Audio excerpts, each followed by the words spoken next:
Fala galera, sejam bem-vindos ao nosso curso de Algoritmos e Estrutura de Dados.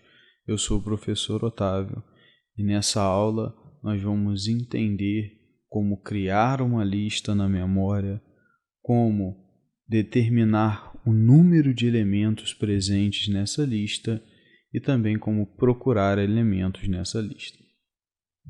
Bom, a primeira operação então que a gente vai estudar vai ser como criar, como alocar essa lista em memória, porque a gente precisa alocar esse espaço em memória. A gente depende de saber quantos elementos a nossa lista vai ter no máximo, a gente vai determinar um tamanho máximo para ela e vai reservar esse espaço na memória para que a gente não tenha aí problemas com a alocação desses elementos. Bom, então a ideia dessa operação é alocar dois vetores em memória. O primeiro vetor ele vai armazenar os elementos da nossa lista, então vai ser justamente aqueles elementos que a gente deseja colocar na lista vão estar ali. Então a gente vai alocar um vetor com aquele espaço de posições e a gente vai alocar um outro vetor que vai guardar simplesmente uma informação booleana que vai dizer se aquela posição da lista está em uso ou se ela está livre, para que a gente não cometa o erro de ir lá e substituir um elemento que está na lista e que a gente não poderia perder.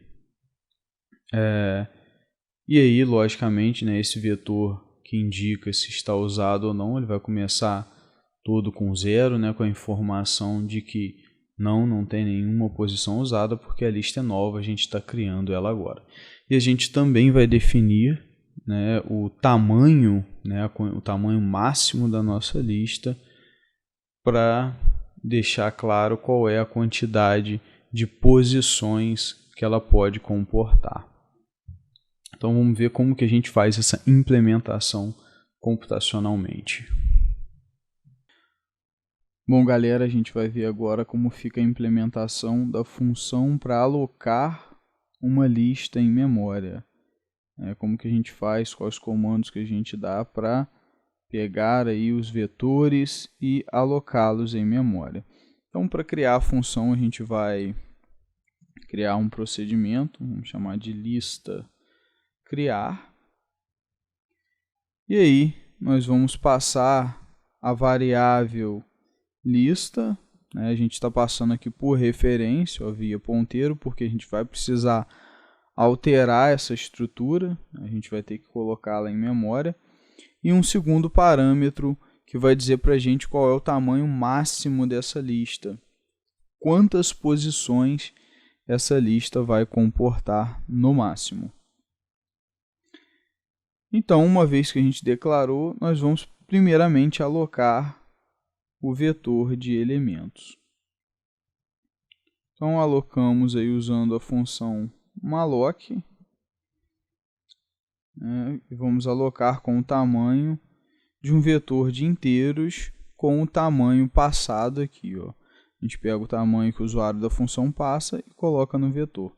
E aí, isso vai fazer com que o nosso vetor seja alocado em memória.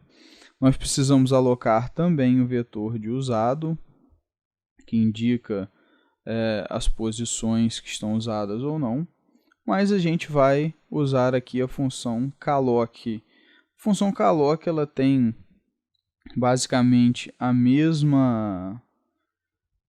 mesmo propósito da função malloc, porém ela faz algo mais, ela pega todas as posições do vetor que está sendo alocado e nesse caso aqui vai inicializá-las como falso. Então ela já faz essa inicialização, o que nos tira o trabalho de ter que fazer um loop inicializando todas as posições como falso aqui. Então o calloc já faz isso para a gente. A gente precisa passar o argumento a mais, que é o tamanho, que é o número de posições que ele precisa colocar como falso. E finalmente, nós vamos criar aqui, colocar na posição tamanho né, que é a posição que indica, né, qual é o tamanho máximo, o tamanho que foi informado aqui, que foi o que foi alocado, que é o máximo que a estrutura comporta. Então essa é a nossa função. Vamos criar aqui rapidamente um main vazio para testar se a sintaxe está toda correta. Ok, tudo certinho. Sempre testem aí no de vocês para ver se está tudo certo, para depois não ter que ficar catando aquele monte de erros. E então, vamos aí agora acompanhar, né, como que fica graficamente uma lista recém-criada. Então está aí na tela esse exemplo, uma lista com 4 elementos. Reparem que embaixo não tem nenhum X, né? Tá tudo branquinho, não tem X nenhum, porque não tem posição nenhuma usada. A lista está recém-criada, foi criada agora, ela está vazia. Então todas essas posições aí, elas têm só lixo de memória. Então não tem elemento nenhum ainda. Quando for inserido um elemento, vai ter que ter um X demarcando que aquilo é um elemento válido. Então essa é a nossa função para criação de uma lista. Bom, a próxima operação que a gente vai estudar vai ser a operação que nos permite determinar qual o número de elementos que a lista tem. Então, não é um número máximo, tá? É um número de elementos ali que estão ocupando, porque a lista pode ter posições vazias. Então, cuidado com o intuito, né, o objetivo dessa operação.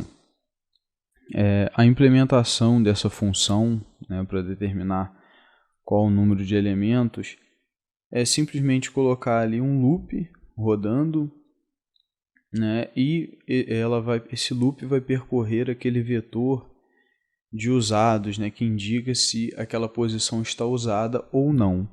E onde ele encontrar 1, né, se ele vai passando posição a posição. Na posição que ele achar 1, ele vai adicionar 1 a um contador, né, porque a posição 1 está usada, então ali tem um elemento válido.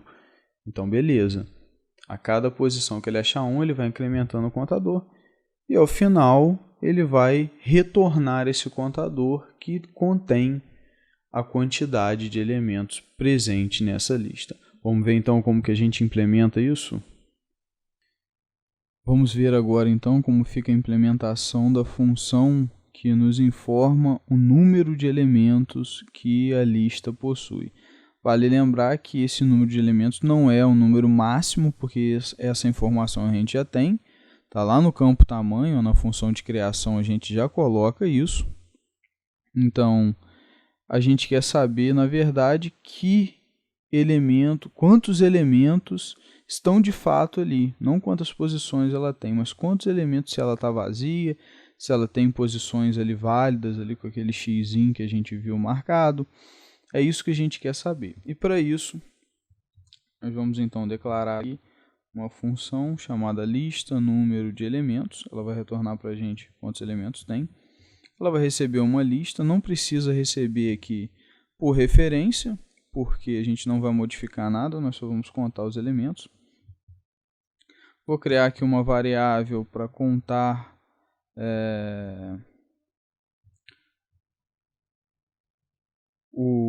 para ser o contador de loop e uma para contar o número de elementos. Eu começo ela valendo 0 e eu vou incrementando ela, a ideia é essa. Vou agora criar um for que varre todas as posições da minha lista. Esse loop ele vai varrer cada uma das posições e ver se ela está usada ou não. E a partir daí que a gente vai determinar o número de elementos. Então ele vai rodar aqui até o tamanho total, né, número máximo de posições da nossa lista. E aí para cada rodada desse loop, ou seja, para cada posição, eu vou lá no vetor de usado, verifico se aquela posição é true, ou seja, e está valendo 0, a posição 0 está usada, é igual a true. Se ela estiver usada, então quer dizer que tem um elemento ali. Então, se tem um elemento, o que eu faço? Número de elementos, vou botar um S aqui para ficar mais bonitinho, mais. Então, na segunda posição eu vou fazer a mesma coisa. Está usado? Tá, então incrementa de novo. Não está usado? Então não faz nada, volta no loop, até varrer todas as posições. E no final eu retorno aí o número de elementos que foi computado. Então, a gente observando graficamente, a gente pode ver aí nesse exemplo, né, essa situação. A gente tem esse exemplo aí de lista, e aí o nosso contador começa na posição 0. Ele vai logo identificar aí no vetor de usados. Está usado? Não. Vocês reparem que não tem o xizinho. Quando não tem o xizinho, é falso. Então, não faz nada. Nosso número de elementos é 0. Então, o nosso contador avança, e aí na posição 1, ele vai no vetor de usados e vê. Está usado? Sim, olha lá, vemos o xizinho, então essa posição tem um elemento válido. Então, a gente contabiliza 1. Avança o contador novamente, posição 2, verificamos o vetor de usado, não tem xizinho, ou seja, não está usado. Então, não incrementamos o nosso contador. Avançamos a próxima posição, posição 3, e checamos lá no vetor de usado, sim, tem o xizinho, ou seja, está usado. Como não há mais posições, o nosso loop termina. Então, o nosso contador de número de elementos ficou com 2, o que diz, essa lista tem 2 elementos. Então, essa é a função aí para fazer a contagem do número de elementos da nossa lista. E a última operação que a gente vai estudar nessa aula é a operação para procurar um elemento, né? A função que a gente vai fazer agora, ela vai dizer para a gente qual a posição de um determinado elemento, né, que nós desejamos procurar naquela lista, se ele existir, logicamente. Se ele não existir, a gente vai ter um retorno de um valor simbólico que indica que ele não existe. Bom, implementar essa função, né, consiste em criar um loop que percorra, né, todas as posições daquele vetor de elementos, só que também conferindo o vetor de usados, né? A ideia é que a gente vai percorrer elemento a elemento, e aí, se aquele elemento, estamos procurando o número 2, encontramos o número 2 lá no vetor, nós vamos ver se aquele 2 está numa posição que está indicando que é usada, porque senão ele é lixo de memória, né? Ou seja, aquilo já estava na memória, não foi inserido, né, por nós. E aí, se ele estiver, a gente retorna qual a posição, né? A posição do contador que vai incrementando esse loop vai dizer para a gente qual é essa posição. E aí a gente vai percorrendo, né, até encontrar o valor desejado. Caso a gente chegue ao fim da lista e não encontre nada, a gente retorna aí uma flag, né, um indicador, informando que aquele elemento não está presente na lista. Vamos ver então como que a gente faz aí a implementação desse código. Vamos então ver agora como fica a implementação da função que informa qual a posição de um elemento que estamos procurando. Então, já que vamos retornar a posição, vai ser uma função que retorna o inteiro. Vamos chamar essa função de lista posição elemento. A gente passa primeiro o elemento que a gente está procurando, nesse caso é um int, porque é a lista de inteiros. Se fosse outro tipo, teria que ser outro tipo aqui. E a nossa lista propriamente dita. Como a gente não vai alterar, não precisamos receber por referência, a gente só vai procurar o elemento nela. Então, vou criar aqui uma variável para ser meu contador de loop e vou procurar em cada uma das posições da minha lista. Enquanto i for menor que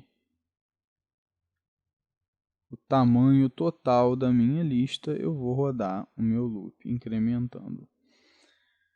Claro que não basta eu verificar se a posição, ir lá na posição e verificar se está usado, verificar se o elemento está igual, porque aquela posição pode não estar usada. Então, pode acontecer do lixo de memória que está ali ser igual ao elemento que eu estou procurando. Só que esse lixo de memória não está presente na lista, ele não é um elemento válido. Então, antes de verificar se o conteúdo da posição é igual, eu tenho que verificar se aquela posição está usada. Então, eu verifico primeiro se a lista naquela posição, no vetor de usados, é igual a true. Ou seja, essa posição está usada? Se estiver, aí sim eu faço a segunda verificação. Se na posição i do vetor de elementos da lista for igual ao elemento que eu estou procurando, que eu passei aqui, ou seja, se nessa posição aqui do vetor de elementos tiver o elemento que eu estou procurando, então eu achei ele está nessa posição. E vai assumir vários valores. Se, por exemplo, for 1 e no 1 eu achei o elemento que eu estou procurando, então basta eu retornar i, porque i tem a informação de qual posição ele está. Agora, se eu não achar, ele não vai entrar nesse if, ele volta para o for, e assim vai percorrer cada uma das posições até achar. Pode acontecer dele não achar. Por exemplo, se eu estiver procurando 2 numa lista que não tem 2, a lista só tem 3, 7, 9 e 10. Eu vou procurar o 2. Não tem 2 na lista, então ele não vai achar. Não tem como ele achar. Então, nesse caso, se eu rodei o loop todinho aqui, não achei nada, não entrei aqui nesse return, então o que eu faço? Peço ele para retornar uma flag chamada elemento não existente. Então, vamos declarar ela aqui em cima. Define, é uma constante, elemento não existente. Ela tem que ser negativa, porque as posições de um vetor elas vão ser positivas, ou 0, que é neutro. Então, se eu colocar um número positivo aqui, vai dar problema. Porque como que eu vou saber se está se tratando da flag elemento não existente ou se o elemento está naquela posição? Vamos supor que eu colocasse 2 aqui na flag. Será que o elemento não existe ou será que ele está na posição 2? Não sei. Então, eu boto um número negativo que não tem erro, não existe posição negativa e aí não tem problema. Essa aí é a nossa operação. Fazemos um teste rápido aqui para ver se não tem erro nenhum de sintaxe. Compilamos rapidamente aqui. Nenhum erro encontrado, executou certinho. Então, vamos entender agora como que isso funciona graficamente. Nesse exemplo que a gente está observando aí, a gente está procurando o elemento 7. Então, o que acontece? O nosso contador começa na posição 0 e a gente verifica primeiro, nesse primeiro if aqui. Essa posição está usada? Sim, a gente está vendo x ali, então essa posição está usada. Aí a gente faz a próxima comparação. 1, que é o conteúdo da posição, é igual a 7, que é o que eu estou procurando? Não é. Então, não é, eu volto no loop e vou para a próxima posição, posição 1. Verifico, essa posição está usada? Não tem x. Então, eu já caio no loop e eu vou para a próxima posição. Reparem que mesmo que tenha o 7 nessa posição 1, o 7 aí é um lixo de memória, ele não é um elemento válido. Ele não está presente na nossa lista, então não é considerável. Bom, então o nosso contador avança uma posição e vai para a posição 2. E aí se pergunta novamente, essa posição está usada? Sim, estamos vendo o x ali, então ela é uma posição que tem um elemento válido. E a gente pergunta, 7 é igual ao 7 que eu estou procurando? Sim. Então, eu retorno i, que nesse caso está no 2. Então, eu vou retornar aí a posição 2, indicando que o elemento está aí. Caso o elemento não estivesse, eu ia avançar mais uma posição, ia verificar que não está, e aí encerrar retornando ali a flag que o elemento não existe nessa lista. Então, galera, essa é a função aí para retornar a posição de um elemento na lista. Bom, e a gente fica por aqui, Espero que vocês tenham entendido aí as operações que a gente estudou hoje e na próxima aula a gente vai aprender como que a gente insere e remove elementos da nossa lista. Grande abraço e até lá!